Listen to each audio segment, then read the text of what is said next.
Welcome to ज्ञान classes SRKS। ज्ञान classes SRKS में आप लोगों का स्वागत है।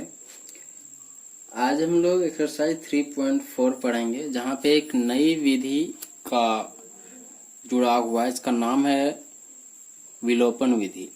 हम लोग प्रतिस्थापन विधि पढ़ चुके हैं 3.3 में, और ये विलोपन विधि का यहाँ पे पेशी हुआ है। तो वो किस प्रकार से उस विधि से हम लोग सॉल्यूशन करते हैं, उसको यहाँ पे देखना होगा। क्वेश्चन कहता है कि निम्न समीकरणों के युग्म को विलोपन विधि तथा प्रतिस्थापन विधि से हल कीजिए, और लास्ट में एक सवाल पूछा हुआ कि कौन सी विधि अधिक उपयुक्त है। ये आपके ऊपर निर्भर करता है कि आपको कौन सा विधि आसान लगा, ठीक है, वो आपको बताना है लास्ट में। तो चलिए इसका सॉल्यूशन शुरू करते हैं। आप लोग प्रतिस्थापन विधि से तो परिचित हो चुके हैं, आज हम लोग विलोपन विधि से शुरू करेंगे। तो इस क्वेश्चन का शुरुआत में हम लोग लिखेंगे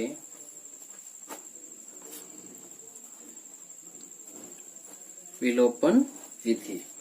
तो विलोपन विधि में सबसे पहले करना क्या है वो देख लेते हैं। दोनों समीकरण को लिख देना है। x + y = 5 and 2x - 3y = 4।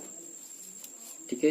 अब यहाँ पे सबसे इम्पोर्टेंट काम हो जाता है कि या तो x या तो y, ठीक है, ये दोनों का बात कर रहे हैं, या तो x या तो y, किसी एक को आपको इक्वल करना है। चाहे आपको कुछ गुना करना पड़े वो अलग बात है, ठीक है। मतलब यहाँ पे अगर 2x है तो यहाँ भी 2x होना चाहिए। अब ये आपको सोचना है कि किस प्रकार से 2x होगा। यहाँ पे -3 है तो यहाँ भी -3 आना चाहिए। वो किस प्रकार से होगा ये सोचने वाली बात होती है, ठीक है। तो ये हम इसको मान लेते हैं समीकरण 1 और ये समीकरण 2। अगर हम समीकरण 1 में 2 से गुना कर दें, मतलब इसमें 2 से गुना कर दें, तो 2 × x हो जाएगा 2x, मतलब ये बराबर हो जाएगा। या फिर अगर इस इक्वेशन में -3 से मल्टीप्लाई कर दिया जाए, जरूरी नहीं है कि जो इसमें मल्टीप्लाई किया उसी को इससे भी कर देना, नहीं तो वो काम बिगड़ जाएगा। अलग अलग नंबर से मल्टीप्लाई हो सकता है बराबर करने के लिए। यहाँ एक बार में केवल इसी में मल्टीप्लाई करने से हो जा रहा है। हो सकता है कोई इक्वेशन ऐसा आएगा जब दोनों को बराबर करना पड़ेगा, मतलब इसमें भी कुछ गुना करना होगा और इसमें भी कुछ गुना करना होगा। तो चलिए इसका आप सॉल्यूशन शुरू करते हैं। लिखेंगे समीकरण 1, ठीक है, समीकरण 1 गुना 2, ठीक है, तथा समीकरण 2 गुना 1 करने पर, ठीक है। अब समीकरण 1 को 2 से गुना करें, मतलब हर एक टर्म्स को 2 से गुना करना है। तो 2 × x कितना हो जाएगा 2x प्लस 2 × y 2y = 10 हो जाएगा। और इसमें 1 से गुना करना है, या फिर ये बात नहीं भी लिख सकते हैं, अगर जरूरत नहीं है। एक तो मल्टीप्लाई करने से कुछ खास कोई असर पड़ने वाला है नहीं। तो ये जो लाइन लिखा हुआ है तथा समीकरण 2 को 1 से गुना करने पर, वो नहीं भी लिखा जा सकता है, कोई दिक्कत नहीं है।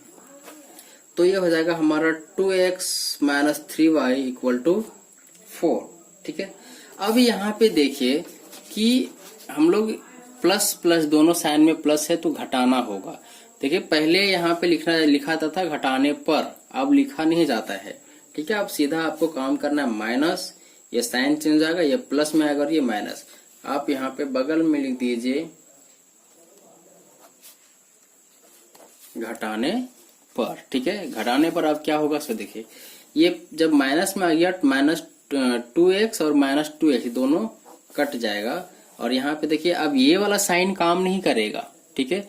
जो साइन चेंज हो गया है, मतलब जो पहले माइनस में था वो उससे मतलब नहीं, साइन चेंज होने के बाद प्लस में आ गया तो ये प्लस प्लस हो जाएगा। 2 + 3 ये 5y = 10 - 4 ये 6, देन y = आएगा 6/5, ठीक है।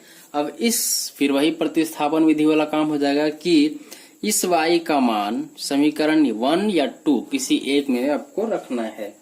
तो लिखेंगे, इसलिए y = 6/5 समीकरण 1 में रखने पर, समीकरण 1 क्या है मेरा, x plus y equal to 5, then हो जाएगा x प्लस वाई, वाई का मतलब 6/5 एंड इक्वल टू 5। अब यहां से ले लेते हैं हम लोग एलसीएम, ठीक है, यहाँ पे कुछ नहीं है तो 1 होगा, तो 1 और 5 का एलसीएम हो जाएगा 5, ये हो जाएगा 5x प्लस 6 इक्वल टू 5। ये इधर भागा में है, सेकेंड साइड जाएगा तो गुना में जाएगा,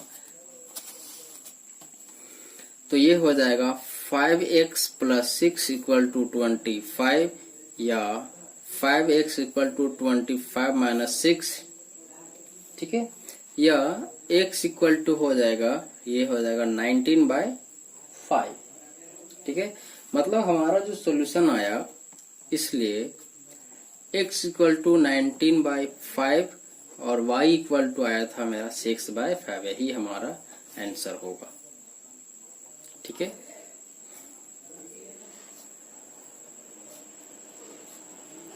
ये हो गया हमारा सॉल्यूशन, ठीक है। इस प्रकार से ही हम लोग विलोपन विधि में सॉल्व करते हैं। अब यहाँ पे देखिए कि विलोपन विधि में सबसे इम्पोर्टेंट जो स्टेप है वो कहाँ पे है। सबसे इम्पोर्टेंट स्टेप ये है, ठीक है, समीकरण को लिखने के बाद हम किस प्रकार से उसको बराबर कर सकते हैं, ठीक है।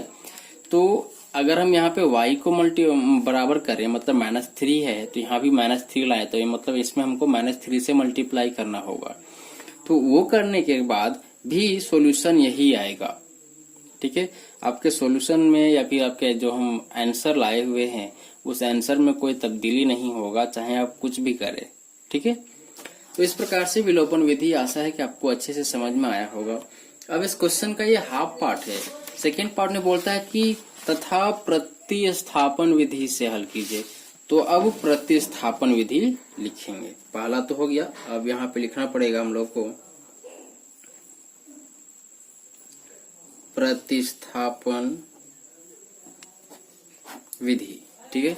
अब प्रतिस्थापन विधि में क्या था, फिर से याद दिला देते हैं एक बार, कि किसी एक समीकरण से, ठीक है, चलिए समीकरण ही लिख लेते हैं पहले, x plus y equal to 5, 2x minus 3y equal to 4। अब ये हो जाएगा हमारा समीकरण 1, ये हो जाएगा समीकरण 2।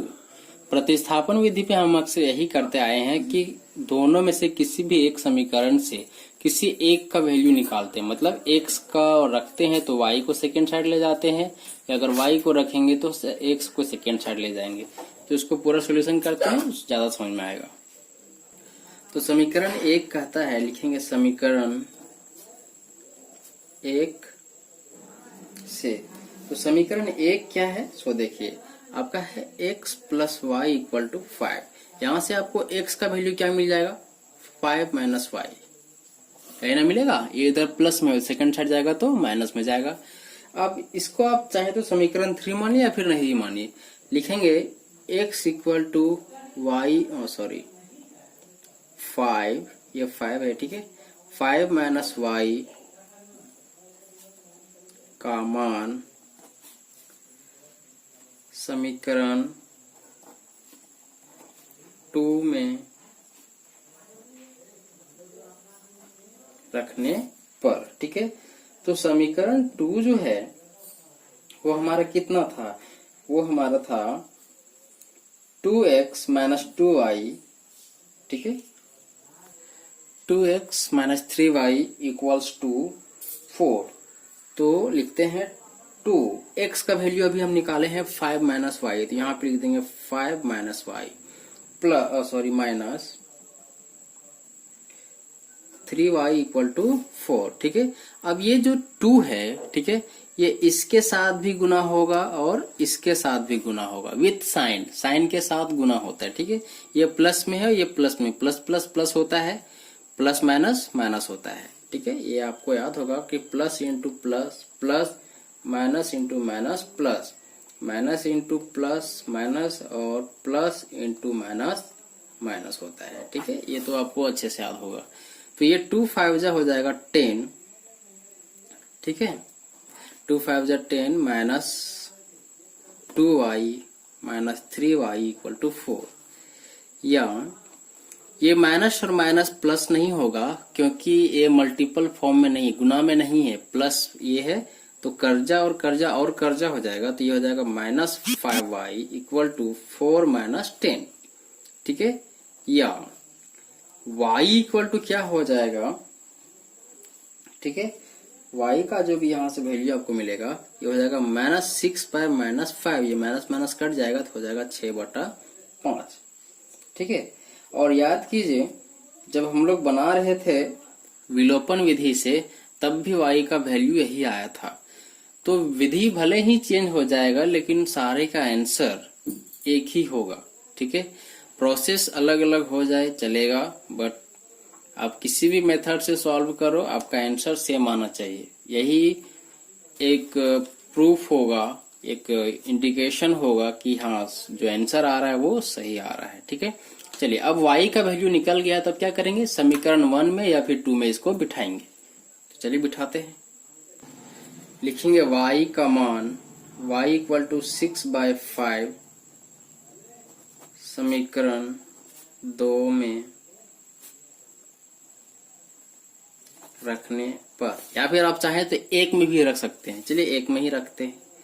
समीकरण 1 में रखने पर, तो समीकरण 1 था हमारा x plus y equal to 5, तो y का वैल्यू कितना रखना है हमको, 6/5 इक्वल टू 5, ये इधर प्लस में है, सेकेंड साइड जाएगा तो माइनस में, तो x इक्वल टू हो जाएगा 5 माइनस 6/5, ये एलसीएम लोगे तो हो जाएगा 5 और ये हो जाएगा 25 minus 6 equal to 19/5, therefore x equal to 19/5 and y equal to 6/5। देखिए दोनों का आंसर, प्रोसेस मेथड अलग अलग था लेकिन आंसर दोनों का सेम आया है। अब ये आपके ऊपर निर्भर करता है कि कौन सा विधि आपको ज्यादा बेहतरीन लगा, ठीक है।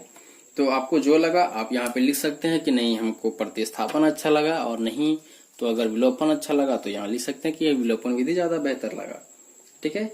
इस टाइप से आपका क्वेश्चन नंबर 1 में जो 4 क्वेश्चन दिया हुआ है आपको सॉल्व करना है, ठीक है। और इसमें भी लैंग्वेज का क्वेश्चन आपको मिलेगा, तो लैंग्वेज वाला क्वेश्चन अगर आपको 3.3, 3.2 और 3.1 अच्छे से समझ में आया होगा, अगर आप नए व्यूअर हैं तो आपको इन सभी चैप्टर्स का लिंक डिस्क्रिप्शन में मिल जाएगा, आप वहां से पहले प्रीवियस चैप्टर्स को लर्न कीजिए अच्छे से, और तब ये चैप्टर आपको ज्यादा समझ में आएगा, ठीक है। तो इस वीडियो में इतने ही रखते हैं, जल्दी मिलेंगे नेक्स्ट वीडियो के साथ, तब तक के लिए नमस्कार।